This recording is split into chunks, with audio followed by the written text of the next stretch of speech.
I just don't get it. I don't understand Holden. I've got to go full out method reader. I've got to call a hooker.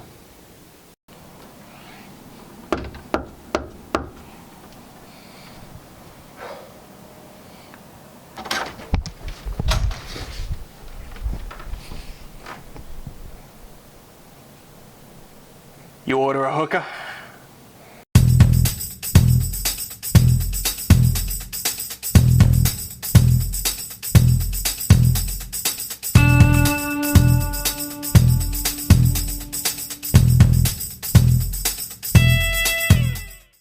Welcome to Strip Cover Lit. I'm Dalton Gentry. And I'm Adrian Fort. And we're here with you for this week's book review of The Catcher in the Rye by J.D. Salinger. Okay, this is a classic. This is a big one. This is top 100 greatest books of all time. So let's tear it apart. And I think after that intro, ironically, since we both have degrees in English literature, and we both did a books we should have read in college class. Mm-hmm. This is both of our first times through this, right? Yeah, I never read it. And, again, we've got to hark on the fact that this is very popular on the banned book list. Right. So whether there's a logical reason for that or not. A lot of goddams. A lot of goddams, a lot of cursing, a lot of talk of sex, but really, I couldn't see in this day and age why we're still banning this book. I can't either. Yeah, this is cable TV. All right, so 6 points. What's good, what's bad? Tell me. My first good thing is that the tone is extremely conversational. Okay. I have this as a complete immersion into the era. I mean, you really do feel like you are there in the era.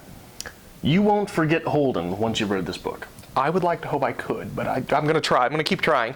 It is a great coming-of-age piece, in my opinion. We'll get there. It's nice to follow a liar. Okay. Nice to follow a liar. It's a harsher view. I'm going to go borderline nihilist, but it is harsher for what I'm going to say is a young adult piece. Okay. And your first bad point?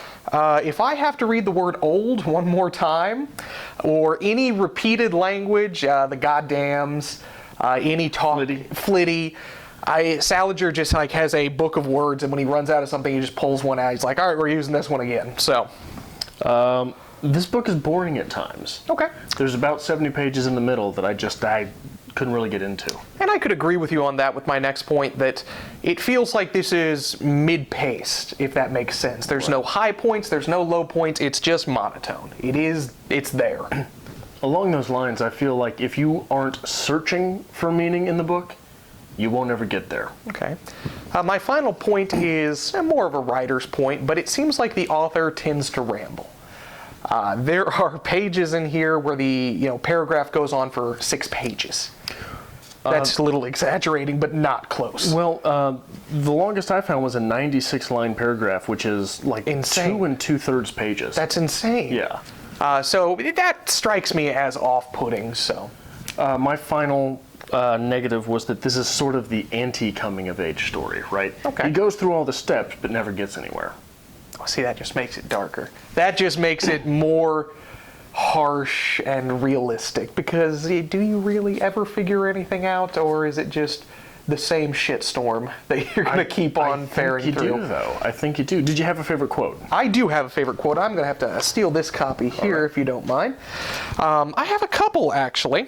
Let me start with this one, and this is when he's talking about the museum. A little bit of preface there. All right. The best thing, though, in that museum was that everybody always stayed right where it was. Nobody moved. You could go there 100,000 times. That Eskimo would still be just finished catching those 2 fish. The birds would still be on their way south. The deers would still be drinking out of the water hole with their pretty antlers and their pretty skinny legs. And the squaw with the naked bosom would still be weaving the same basket. Nobody'd be different. The only thing that would be different would be you.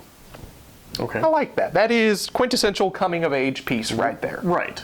What do you got, quote-wise? I only picked one this time. Okay. It comes from page 141. We get the quote, "Anyway, I'm sort of glad they've got the atomic bomb invented. If there's ever another war, I'm going to sit right the hell on top of it. I'll volunteer for it. I swear to God I will. I have no idea why you would pick that quote. I mean, that's just... It's not very nihilistic at all. No, never. I do have one. It is a little bit of cheating, but I do like it. I think it's poignant. The mark of an immature man is that he wants to die nobly for a cause, while the mark of a mature man is that he wants to live humbly for one. Tell us why that's cheating. It's not from Holden. It's from Creep of the Week at the end, Mr. Antolini. But he's quoting someone, isn't he? I believe that's him quoting. Psycho and analyst Wilhelm Steckel. Yeah. Now, I don't know if that's really actual person or the author just went full out with that one, but it is kind of cheating. But it's a nice quote. It is a nice quote. So, tell me, what do you think? What can we talk about? Well, one thing I'd like to talk about is how much this feels like Bret Easton Ellis. Really? If you are a fan of Catcher in the Rye, Bret Easton Ellis' Less Than Zero feels like... Okay, so Holden gets kicked out of school before Christmas break. Okay. The main character in this comes home during Christmas break. Okay. This is set in the 40s-ish, 50s-ish. This is the 80s. Okay. It feels like Holden got home on the other coast, and this is the continuation of that story. What is interesting? There is the one thing that Bret Easton Ellis does, both in this and American Psycho, is he uses the italics very much in the way that Salinger does. All of his stories are about young, rich white men. Yes. There's clubs, there's snobs, there's cursing, there's questions that no one knows the answer to. Where do the ducks go? The ducks. If I have to you read one more thing about the ducks. And there's a lot of pop culture. Okay. So it feels so much like, I mean, this feels like Catcher in the Rye in the 80s. Okay. Well, that might be a little more entertaining to me. I don't know. I wasn't crazy about Catcher in the Rye. I mean, I think it can be appreciated, but it's not something that I'm going to say, oh, I want to reread this tomorrow. The ducks. Let's talk about the ducks. I hate the ducks. Why do you hate the ducks? I hate the ducks because I don't care about the ducks. It's not about the ducks. I don't like it because it's another point that he just constantly has to harp on. Well, but it's not that constant. I think it comes up 3 or 4 times. 3 or 4 times, and it's always a big, long-winded speech, usually to a cab driver. Because for a man who's broke in New York City, he has a lot of money. Well, let's talk about that. Since one of the things that's very interesting to me when I go back and I read a classic that I've never read is to see how that classic has shaped literature. I'm 95% positive that Bret Easton Ellis not only has read The Catcher in the Rye, but is knees deep in it whenever he's writing. Did you read It? I did read It, yes. Do you remember the cabbie scene from It? Not particularly. It's been a long time since I've read it. You remember Horowitz in here? Okay. Who, what does he say? For Christ's sake, for Christ's sake, for Christ's sake. For Christ's sake. In It, there's a cabbie that keeps saying something, and I couldn't find it. I went back to the novel, but it's 1,200 pages, right? I couldn't find the scene. My paperback's like this thing. Right. It's ridiculous. But it's a short scene where a cabbie's saying, he keeps saying, for Christ's sake or something like that, and he goes, sorry if you're a religious man, or something like that. So just these little nods back to Salinger, and maybe that's not a nod to Salinger, maybe Bret Easton Ellis isn't a nod to Salinger, but when you're reading it, it really feels like it. And you know, it's the thing, I haven't read any Bret Easton Ellis. I'm going to do a book haul later in the week. I did pick up a Bret Easton Ellis, it'll be my first, so hopefully join us for that. But yeah, I could see how this would shape literature, because this is a big one. This is huge. This is, again, like I said, top 100 easily greatest works of literature. And here's a strange thing about that. Everyone that's read it says they enjoy it, right? Like, have you ever heard anyone say, oh man, I hated Catcher in the Rye? I'm about to, but go on. Well, but I've never heard anyone say that. At the same time, I have never read this because it has never been recommended to me. Okay, that's interesting. It has never, ever been recommended to me. And see, I was kind of torn going through this because I don't know if I was beginning to enjoy it or if I was forcing myself to enjoy it because I'm supposed to. Right. And I think that's really hard to do with a piece like this. But the first half of the novel, nothing. Nothing. There were some points, I believe, right about the time he meets the nuns. Things really start rolling for me. And maybe that's when he's just, getting to his lowest point, and I'm, the man with the magnifying glass just burning him and enjoying myself. But that's where it really started turning, I think. Well, let me give you something from the first half of the novel that took me aback. Lay it on me. Tell me what you know about J.D. Salinger, the man. Nothing. I know he's a bit of a recluse. He wrote Catcher in the Rye and disappeared, right? Is that how it works? I know very little. I know very little too, but from my understanding, he wrote Catcher in the Rye took off. Okay. Said, okay, well, that's fine. I'll go live by myself. Had a good one. Yeah. Now, do you remember the scene from Ernie's bar, or Ernie's club? Ernie was the pianist, wasn't he? Yeah. Okay, yes. Yeah. Listen to this quote. He was putting all these dumb show-offy ripples and in the high notes, and a lot of other very tricky stuff that gives me a pain in the ass. You should have heard the crowd, though, when he was finished. You would have puked. They went mad. They were exactly the same morons that laugh like hyenas in the movies at stuff that isn't funny. I swear to God, if I were a piano player or an actor or something, and all those dopes thought I was terrific, I'd hate it. I wouldn't even want them to clap for me. People always clap for the wrong things. If I were a piano player, I'd play in the goddamn closet. So is that So Salinger is that him played dropping the piano, himself in there?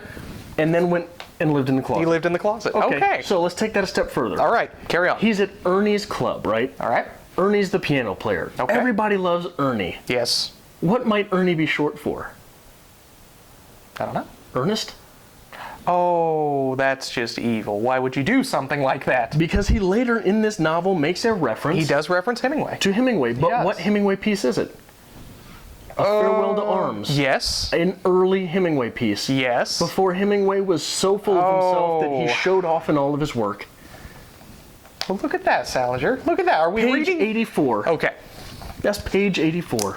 Now, are we reading too much into this? Possibly. Possibly, it's but fun. that is a good point to bring That's up. literature, and isn't it? It is, and I wonder if there is any research, any academic research on that. And that's the thing. Since I'd never read this, since I was never forced to read this in college, I don't know any of the academic research on this. No, nothing. I know Absolutely nothing. none of the academia about this book. Well, and this is going to be difficult since we just read this, but let's take it back. Before you had read this, what did you think it was about? I thought this was a child novel. I thought this was about a kid, like not a 16-year-old. Yeah. I thought this was about like an 8-year-old. And I think that's the weird thing is no one seems to know what this is. Completely unexpected from what I got. But it's such a famous piece. Yeah. But the only thing people know about it is it's a banned book. Oh, it's Yeah. schmut. It's a bad book. Don't read it. Right. So, I don't know. I would like to point out, because we always have to point this little hole, the atheist tones in this. Right, but he still capitalizes God. He still does. And Still but maybe capitalizes he. maybe that was just product of the times. But I think Holden would be considered an atheist character. He blatantly states it at one point. He does blatantly state it. I think it's at 2 or 3 points that he blatantly states it. And maybe that's just the coming of age thing, the search for something greater than yourself, whatever you want to call it. But I think that's an interesting point, especially for the time period of this piece. And especially since he meets nuns. yes. Right, like those were not accidentally dropped in there. No, they were Right. specific. I have something else Okay. I have to ask. Is Holden gay? I don't know. Is he flitty? I think that's the word you're looking for. Flitty. Okay, we can use flitty if you'd like. I figured, since I've read the word flitty 50,000 times. But is Holden a homosexual character? Here's why I say this. What is one of the very first things that Holden tells us about himself? What is tell me? He's a liar. Okay. He says, I'm a liar. All right. I'm a goddamn liar. I worked on the plaza for a little bit in a toy store. And the other assistant manager at the toy store was a homosexual man. Okay. And I went up to him one day because I was just struggling. We were in sales, basically. We were supposed to sell things. And I went up to him, I was like, man, how do you do this? He says, what do you mean? I said, how do you sell these things? They're garbage. This is trash. And he said, well, there's 2 ways that I sell them. A, I know that people that are coming in are looking for them, so I don't feel bad about it. Okay. B, I was born a liar. I said, what do you mean? He said, when you're gay, you're born a liar. because no one's going to accept it. So you go through so much time learning how to lie. So we're better at sales. We're better at retail. And that is a good point for the whole coming out thing, because that is a major point in a homosexual person's life. That is very interesting, and that would explain a lot. It would. Well, there's a couple other things. He is depressed. Yes. Right? Yes, he is. He does not know why he is depressed. This is perhaps because he is not living his truth.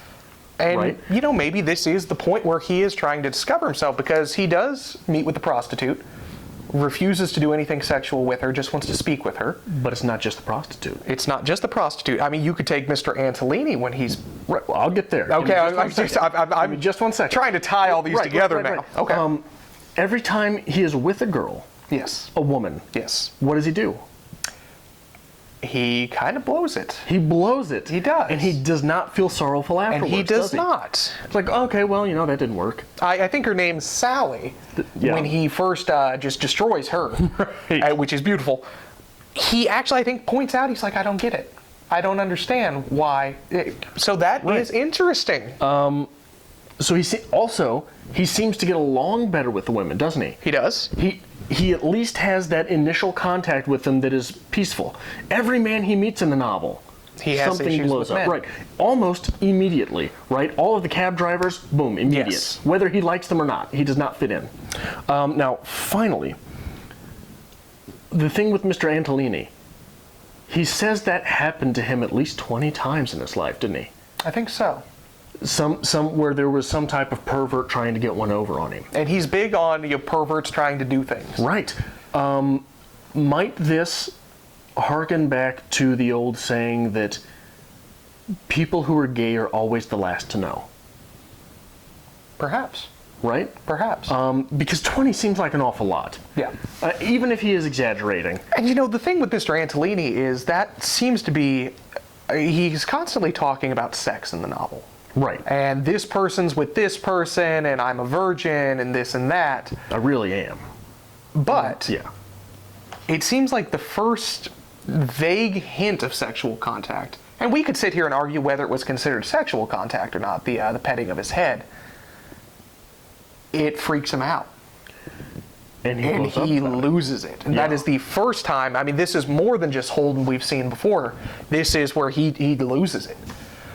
So that is a very interesting point. Loses absolute composure. And I hate you for just blindsiding me with this, because that's beautiful. And what is it, like I said earlier, when you said he's a virgin, he says, I am. I really am.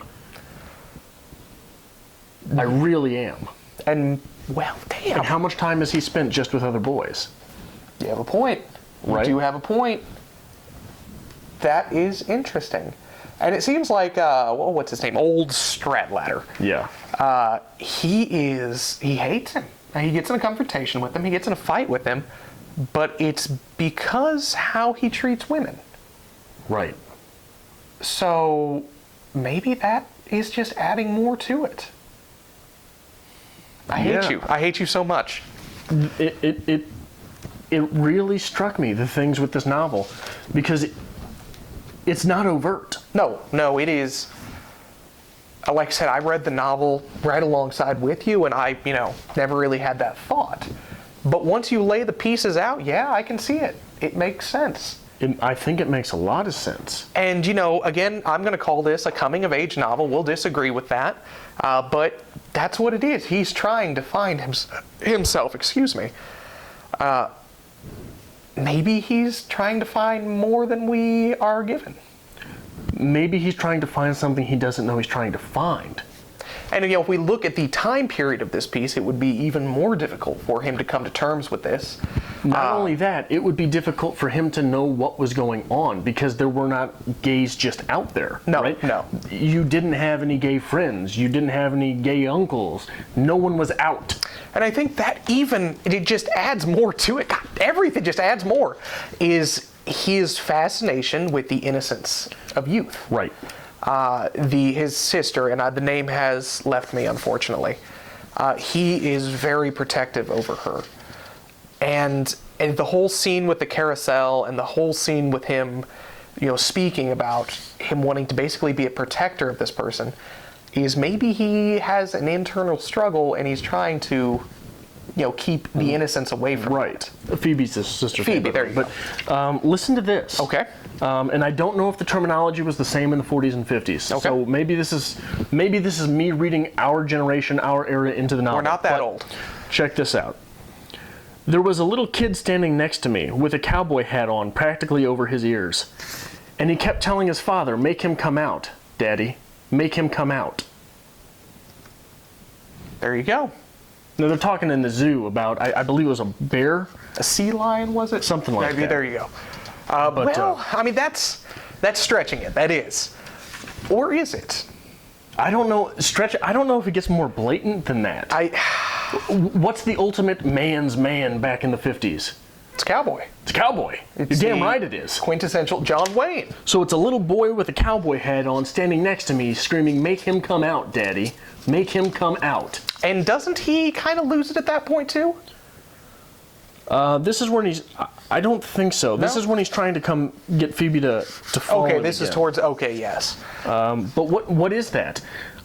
It's a little boy saying, "Make him come out," while he chases a smaller female version of himself. Right? Yeah. Interesting. Very interesting. I hate you now. It's every now and then you just completely blindside me with this great point that I hadn't even considered, and I don't even want to speak now. I just want to sit here and just, I'm going to be trying to do this once a week, so... Indeed. Yes. Quite so. Yes. Anyway, what would you rate Catcher in the Rye? You know that's difficult, because... I always ask you first so I can lowball you. I think that there are very strong parts of this novel. I think there are very memorable pieces of this novel. If the whole little meta moment with wanting to run away if he ever becomes good at something, and Ernie's club, that's just gorgeous to me. If it's really there, even if it's not really there, I really It's there like for it. you. Yeah, It's there for you, and that's all that matters. the coming of age with a homosexual character, if that's really there, it's masterful. If it's not really there, it's still really there for me. And the fact that it's never even pointed to is gorgeous. So, that said, like I said earlier, there's about 70 pages in the middle of this novel that I just cannot really stand. I don't know if I could do again. Boy, I have to give it a 90. Oh, I have to. I was going to say 80. Really. 80 scotch and sodas. Scotch and sodas, okay. Scotch and sodas. Damn it, I forgot all about that. I see. That's what I'm here for. And maybe that's because I didn't get the whole thing with Ernie's Bar, and I didn't get the whole homosexual aspect of it. But it wasn't what I wanted. Yeah. It was not what I expected. When someone hands you, we're going to go top 10 greatest works of literature. Right. And you have such built-up anticipation. I mean, it's been banned, it's controversial, all of this, and it's just, it's all right. Yeah. Maybe I'm just disappointed. Maybe. I think what's easy to happen in a book like this, that, like last week, that's as conversational as this, is once you write it off as conversational and you write it off as I don't like it, it's very hard to win you back. Yes. And I think that's easy for this novel to do to you. And that's the thing. I think midway through, this novel won me back. The first, I'd say, half of the book took me 3 or 4 reading sessions to get through. The last half, one. Just Right. flew through it. Right. It was about the same for me. I really hated the first line. If you really want to hear about it, the first thing you'll probably want to know is where I was born and what my childhood was like and how my parents were occupied and all before they had me and all that David Copperfield kind of crap. But I don't feel like going into it if you want to know the truth. That's teenage angst. Well, not only that, it's very flitty. It's very flitty. No, Salinger was just sitting around. He's like, how can I make teenage angst even worse? And he did. Was there? I mean, this is from the two parts of this happened in the New Yorker and Collier's. I'm not sure how to pronounce it, but they're very large magazines. One was in 41, one was in 46. Okay. The novel was published in 51. All right. Was there teen angst before this?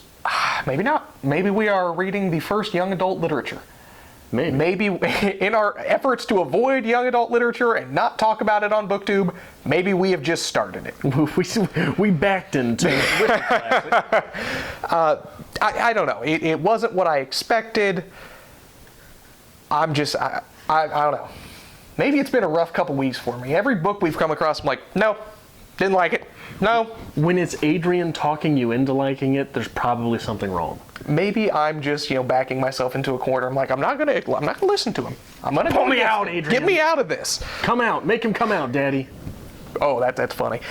Anyway, have you read Catcher in the Rye in high school, college, whatever? And did you get the same weird tones that Adrian got from it That's not fair. Weird isn't fair. Oh, yeah, it was bizarre tones. Okay. Not normal. Not normal? Dalton, you're backing yourself into a corner. I have poor choice of words today. Not what would normally be read. Not what would normally have been written in the 50s. Fair enough. Okay. All right. Okay. Before Dalton backs himself into any more corners, tell us what you thought of the book below. What should we read next? Thank you for watching. Thank you for watching another episode of Strip Cover Lit. It is part of our goal to bring you literature. Be that from the writer's perspective, the reader's perspective, be it from film, books, poetry, no matter what. That's part of our goal here. The best of literature and writing almost every day of the week. Right. So if you noticed something here that brought value to your writer's life, we'd really appreciate it if you hit that subscribe button. That really is what pushes us. I mean, we wake up every day, we're like, hey, how many people are actually following? How many people are watching? What can we do here? So make sure you're hitting the subscribe button. Join us every week, actually. Monday, we'll start your week off with a 6 list, get you back into your literary week. Tuesday, we'll hit you with our reader's review. Book review, pretty simple, easy, straightforward. We'll go back into another 6 list on Wednesday. Thursday, we do a little bit of something fun. We'll do challenges, we'll do tags, maybe book hauls. Maybe a makeup challenge. A makeup challenge. We'll see what's coming. Friday, we'll hit you with a writer's quote of the week, get you through the weekend, make you think. Saturday, we'll hit a writer's workshop of the same book that we covered in the reader's review.